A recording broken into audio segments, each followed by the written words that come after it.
Programang ito ay rated SPG. Striktong patnubay at gabay ng magulang ang kailangan. Maaaring may masiselang tema, lengguwahe, karahasan, sexual, horror o droga na hindi angkop sa mga bata. Isang araw, tinangay ng matinding galit at selos si Sabrina. Hindi na siya kayang pakinggan ni Atty. Renan, kaya't nagdesisyon siyang ilantad ang lahat ng mga lihim na matagal na niyang itinatago. Inisip niyang bago pa siyang tuluyang matalo, kailangan niyang gawin ang unang hakbang.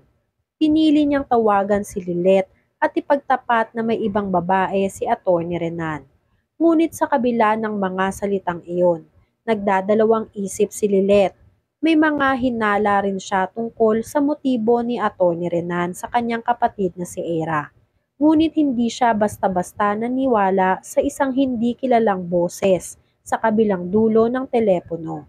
Isang estrangherong nagsumbong, ngunit paano ito naging sapat na katibayan. Samantalang, ang kabiguan ni Sabrina ay nagbigay daan sa pagpaplano ng mas malalim na laro. Habang ang relasyon ni Lilet pati na rin ni Kurt ay nagpapatatag, napansin ni Kurt ang hindi pagkakapantay-pantay sa mga ngiti at mata ni Lilet. Tila may isang bagay na nagpapabigat sa kanyang isipan. Nang tanungin ni Kurt si Lilet, natagpuan siya sa isang matinding dilema. Hindi siya handang magbukas. Walang konkretong ebidensya na magpapatibay sa kanyang mga hinala. Gayunpaman, pinilit ni Kurt na maging sandalan ni Lilet at siya'y nagmungkahi na huwag magtago ng sikreto. Magkasama nilang tutuklasin ang katotohanan, sapagkat hindi kayang magpatuloy sa dilim ng mga haka-haka. Sa kabila ng lahat ng tulong na ibinigay ni Kurt, dumating ang sandali ng pagbabalik loob ni Lilet. Sa isang gabi ng lihim na pag-uusap, ibinahagi ni Lilet kay Kurt ang narinig niyang usapan sa pagitan ni Atty. Alon at ng isang kasamahan niyang abogado. Sinabi ni Lilet na nagsasalita sila tungkol sa mga pangangailangan ni Atty. Alon ng malaking halaga ng pera. Mas lalo niyang natuklasan na may utang pa siya kay Mr. Zhao. Si Kurt na nagbuguluhan rin ay nagtanong, paano mangyayari ito sa isang magaling na abogado? Ngunit ang higit na nakakabahala ay ang impormasyon mula sa isang babae na tumawag kay Lilet at nagbukas ng isang malupit na akusasyon. May iba pang babae si Atty. Alon at mahal niya ito. Pareho silang naguguluhan. Teka, may mga posibilidad pa. Bakit nga ba may babaeng nagpakita ng ganitong impormasyon? Hindi agad nakapagdesisyon si Lilet at si Kurt kung ano ang dapat gawin. Kailangan nila ng konkretong ebidensya. Kung magmamadali sila at manghuhusga ng walang sapat na dahilan, baka mapahamak pa ang lahat. Nasa isang sitwasyon silang pareho na kailangan nilang magtakda ng maingat na hakbang. Nang hindi magkasunduan si Lilet at Kurt sa kanilang mga susunod na hakbang, nagsimulang mangalap ng impormasyon si Lilet. Unti-unti niyang pinapalakas ang kanyang kutob at nagpasya siyang sumubok sa isang huling hakbang, makipagkita kay Mr. Zhao, isang tao na may koneksyon kay Atty. Renan. Isang desisyon na nagbigay sa kanila ng mga impormasyon tungkol sa mga lihim ni Atty. Renan. Tinutulungan pala ng abogado ang isang bahay ampunan, ngunit may mga bagay silang hindi alam. Ang hindi nila alam, bago pa man sila makipagkita kay Mr. Zhao, ipinagbigay alam na ni Mr. Zhao kay Atty. Renan ang lahat ng kanilang planong tanong. Kaya't ang mga sagot na nakalap nila ay may bahid ng paghihina at pagsubok. Dahil tinakot ni Atty. Alon si Mr. Zhao na hindi magsalita. Habang patuloy na nagtataguyod ng kanilang plano si Sabrina at Atty. Alon, ang layunin nila ay hindi lamang sirain ang relasyon ni Lilet at Era, kundi tiyakin na si Era na lang ang magmamana ng yaman na sana'y magiging bahagi ng pamilya. Si Era, na bulag sa pag-ibig kay Atty. Alon, ay naging madaling takaw sa mga plano ni Sabrina at Atty. Alon. Samantala, si Lilet ay patuloy na nagsasagawa ng mga hakbang upang matuklasan ang buong katotohanan.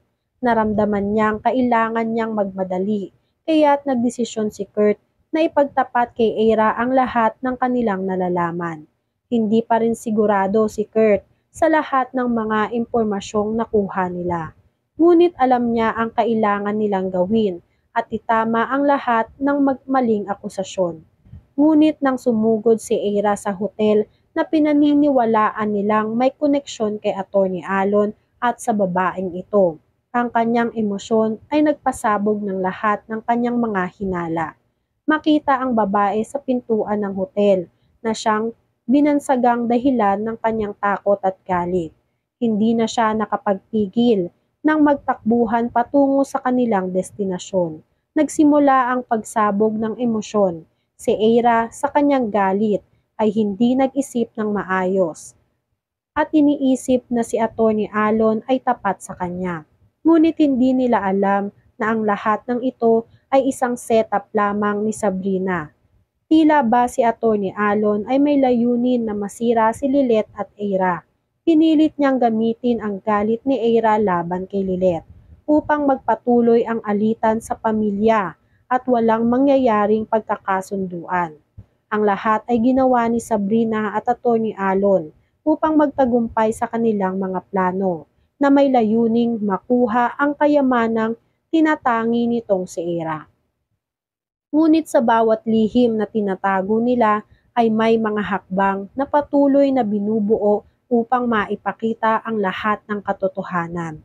Ngunit gaano pa katagal ang lahat ng ito bago mabuking ang mga lihim ng mga nagtatago ng kanilang mga intensyon? Magiging matagumpay kaya ang mga plano ni Sabrina at Atty. Alon? At paano makakaapekto sa relasyon ni Lilet at Eira ang kanilang pagkakatuklas sa mga lihim ng kanilang pamilya? Mahalaga na abangan ang mga kaganapang ito.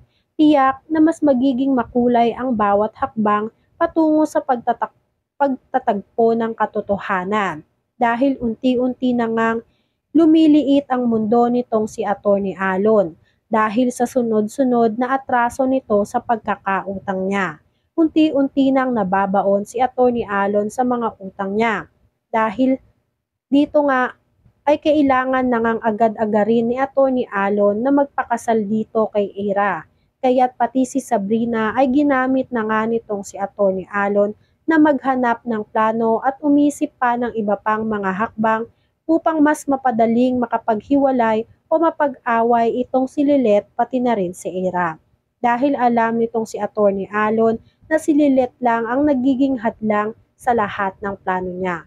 Yan nga ang mga kaganapan at mga dapat nating abangan dito sa Lilet Matias. Kung gusto nyo pa ng mga ganitong klaseng video ay mag-subscribe at i-like itong video na to. Maraming salamat po.